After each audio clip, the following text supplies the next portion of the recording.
This is a Squiz podcast. We're your shortcut to being informed. Squiz Kids! It's your daily news fix. Fun, free, fresh. Hello and welcome to Squiz Kids Today, your fresh take on what's happening in the world around you. I'm Bryce Corbett. It's Wednesday, July 28. In Squiz Kids Today, back to school for Victoria and South Oz, Iraq's mine-sniffing dogs, the man who ran on water, and the world's most expensive fries. That's what's making news, kids style. The lowdown. And it's back to school today for kids in Victoria and South Australia after it was announced yesterday the lockdowns in both states would lift today and many restrictions would be eased. That sound you hear? Parents in those states crying tears of relief.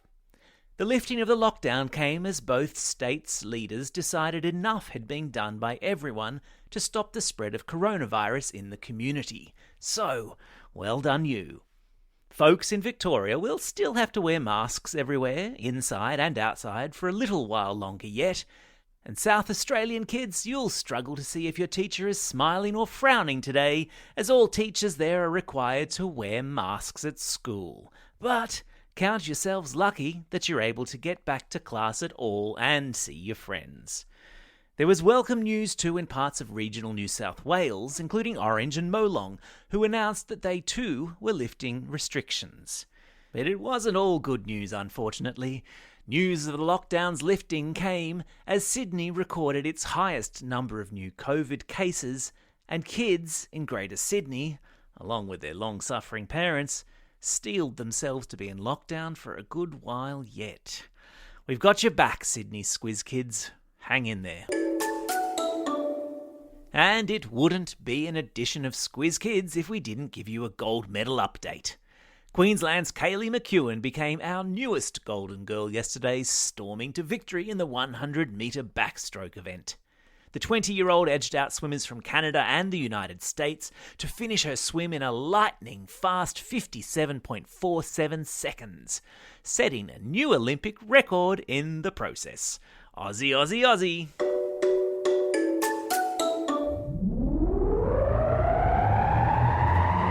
Spin the globe. Each day we give the world globe a spin and find a news story from wherever it stops. And today we've landed in New York City, in the United States, where the world's most expensive fries have just gone on sale. We're talking French fries, people, and we're talking $271 a serve. Now, why in the world would a serve of fries cost so much money?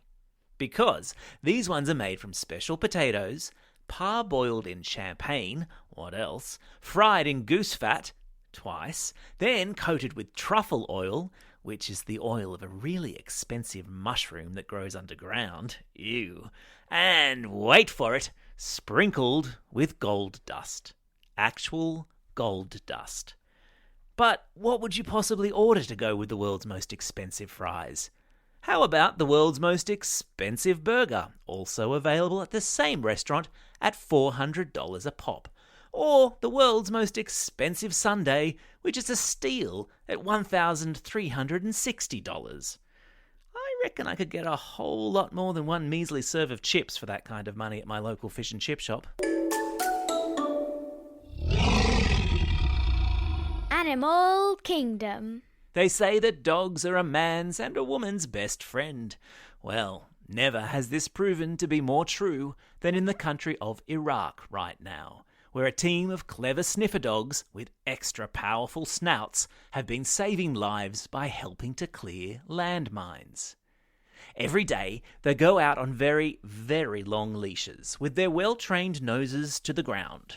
They stop and sit and wag their tails excitedly when they come across a landmine, and that's when the humans get involved and carefully, very carefully, dig up what the dog has detected. It's a mine, a deadly explosive device that was hidden beneath the dirt 4 years previously. Mines are used in a lot of wars and can be devastating. Even after a war is over, the mines remain underground like little time bombs just waiting to go off if someone steps on them. Iraq has seen a lot of war and a lot of mines over the last 40 years, and the Paw Patrol moves a lot faster than humans can with metal detectors. In the last year, they've found 3,540 landmines and other explosives. That is a lot of lives saved. Someone give those dogs a bone.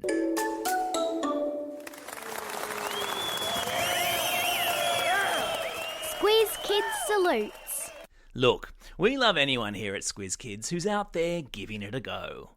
Some things that might look utterly crazy at first glance should nevertheless be celebrated for the fact that someone is at least out there having a go.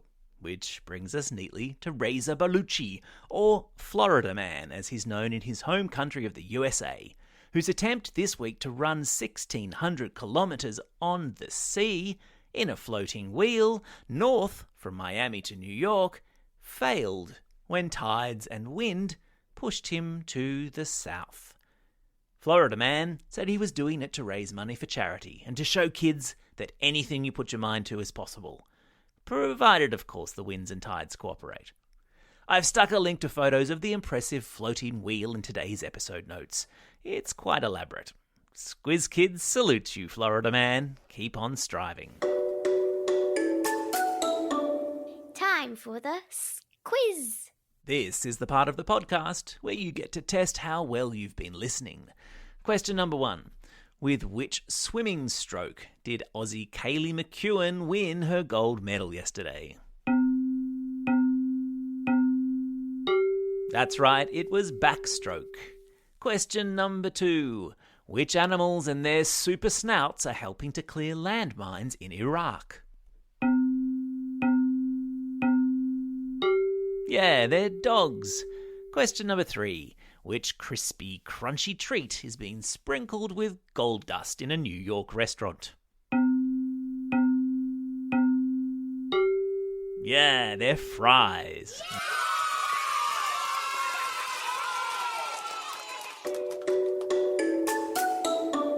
Shout-outs.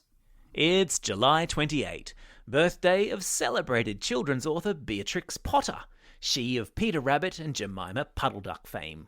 And it's also the birthday of the humble hamburger, invented on this day 121 years ago. Hamburgers. It's also a special day for these Squiz Kids celebrating a birthday today. Candace from Oran Park, Wyatt from Cannon Hill, Ciara from The Gap, Pabby from Cronulla, Kiara from Melrose Park, and Bhumika from DY. And belated birthday shout-outs today go to Julia and Liam from Abbotsford, Jonty from Woollahra, Amelia from Stanmore, Tanvi from Mount Colah, and Yasmin from Spring Farm. Plus, because so many of us are in lockdown around the country, we're sending out home learning herograms. And today's herograms go to Class 5-6J and Mr. Ryan at Mascot Public School. Your classmate Satya really misses seeing you all. Also, to Avery in Class 2-3 at Victoria Avenue Public School.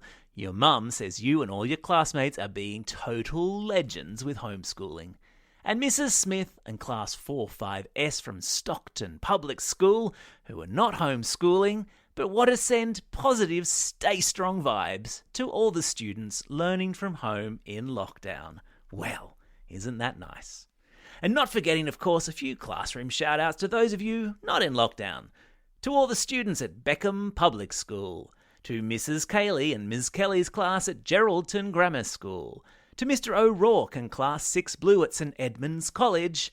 And finally, a special shout-out across the ditch to Ms. Quinn and Year 2 at Seaton School in Wellington, New Zealand. Lovely to have you listening. Don't forget, if you've got a birthday coming up and you want a shout-out, or if you're after a classroom shout-out, or if you'd like to send a home learning herogram, drop us a line at squizkids@thesquiz.com.au. Well, that's all we have time for. Thanks for listening to Squiz Kids today. We'll be back again tomorrow. In the meantime, get out there and have a most excellent day. Over and out. Squiz Kids is proudly supported by the Judith Neilson Institute for Journalism and Ideas.